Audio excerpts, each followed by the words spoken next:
দামি দামিয়া বাবু, এগুলা কি বলো তো? ওই যে আম, এটা কি ওই বড় আমটা কাটছো?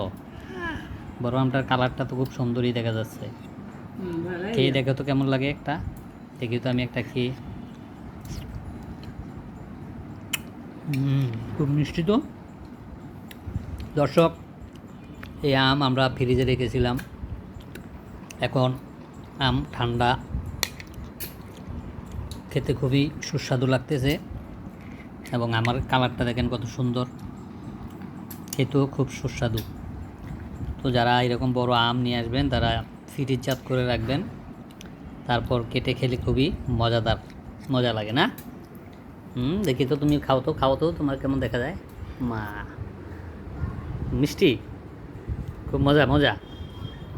হ্যাঁ, ইকরা লামিয়া কোথায়?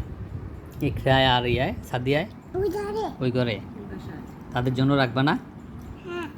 আচ্ছা, তো আমরা কি বলো, আল্লাহ হাফেজ।